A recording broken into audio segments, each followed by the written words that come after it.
आधार app को और भी सुरक्षित और आसान बनाने के लिए इसमें फेस आईडी और क्यूआर वेरिफिकेशन फीचर जोड़ा गया है।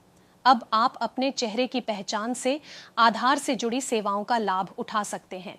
केंद्र ने एक नया आधार ऐप लॉन्च किया जो यूजर्स को अपने आधार डिटेल को डिजिटल रूप से वेरीफाई और शेयर करने की सुविधा देता है।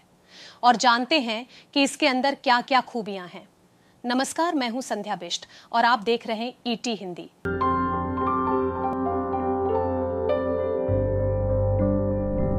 बता दें कि अब आपको अपने साथ फिजिकल कार्ड लेकर घूमने की कोई जरूरत नहीं है और ना ही अब आपको इसकी फोटोकॉपी जमा करने की जरूरत होगी। इस ऐप को आधिकारिक तौर पर केंद्रीय इलेक्ट्रॉनिक्स और आईटी मंत्री अश्विनी वैष्णव ने राष्ट्रीय राजधानी में लॉन्च किया। इस मौके पर उन्होंने डिजिटल इनोवेशन के महत्व पर जोर डालते हुए कहा कि ऐप को आधार वेरिफिकेशन को आसान, तेज और अधिक सुरक्षित बनाने के लिए डिजाइन किया गया है। वैष्णव ने सोशल मीडिया प्लेटफॉर्म एक्स पर पोस्ट किए गए एक वीडियो मैसेज में कहा, नया आधार ऐप मोबाइल ऐप के जरिए फेस आईडी वेरिफिकेशन, कोई फिजिकल कार्ड नहीं, कोई फोटोकॉपी नहीं। उन्होंने कहा कि ऐप यूजर्स को सुरक्षित डिजिटल माध्यमों से केवल जरूरी डेटा शेयर करने का अधिकार देता है और ऐसा वो हमेशा उनकी सहमति से करता है। अश्विनी वैष्णव ने कहा कि आधार वेरिफिकेशन अब यूपीआई पेमेंट जितना आसान हो गया है। यूजर्स अब डिजिटल तरीके से अपने आधार डिटेल्स को वेरीफाई और शेयर कर सकते हैं, वो भी अपनी प्राइवेसी को बनाए रखते हुए। इस नए सिस्टम के साथ लोगों को अब होटलों, दुकानों, हवाई अड्डों या किसी भी अन्य वेरिफिकेशन पॉइंट पर अपने आधार कार्ड की प्रिंटेड कॉपी देने की जरूरत नहीं होगी। होटल रिसेप्शन, दुकानों या यात्रा के दौरान आधार की फोटोकॉपी देने की जरूरत नहीं है। इस ऐप को मजबूत गोपनीयता सुरक्षा के साथ डिजाइन किया गया है। हालांकि फिलहाल ये अभी बीटा फेज में है। ये ऐप सुनिश्चित करता है कि आधार डिटेल को न तो नकली बनाया जा सकता है, न ही एडिट या दुरुपयोग किया जा सकता है। अब समझते हैं कि इसका इस्तेमाल कैसे करें।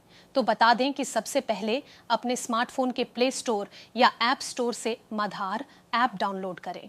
ऐप इंस्टॉल करने के बाद इसे ओपन करें और अपने आधार नंबर या वर्चुअल आईडी से लॉगिन करें। लॉगिन करने के बाद आपको ऐप में कई विकल्प मिलेंगे, जैसे आधार अपडेट, आधार डाउनलोड, आधार वेरिफिकेशन आदि। अब आपके मन में यह भी सवाल होगा कि यह कहां-कहां चलेगा। इस ऐप के जरिए आप सरकारी सेवाओं का लाभ उठा सकते हैं, जैसे पैन कार्ड के लिए आवेदन, पासपोर्ट के लिए आवेदन, गैस सब्सिडी आदि। वहीं बैंक में खाता खोलने, लोन के लिए आवेदन करने और अन्य बैंकिंग सेवाओं के लिए भी इस ऐप का इस्तेमाल किया जा सकता है। साथ ही कई निजी कंपनियां भी आधार को पहचान के रूप में स्वीकार करती हैं, जैसे मोबाइल सिम खरीदने के लिए। ये भी जान लेते हैं कि कहां नहीं होगा इसका यूज। ये ऐप केवल भारत में ही मान्य है, विदेशों में इसका इस्तेमाल नहीं किया जा सकता। कुछ निजी सेवाएं और कंपनियां अभी भी आधार को पहचान के रूप में स्वीकार नहीं करती हैं। फिलहाल इस वीडियो में इतना ही। जानकारी भरे ऐसे ही और वीडियोस के लिए आप देखते रहे ईटी हिंदी।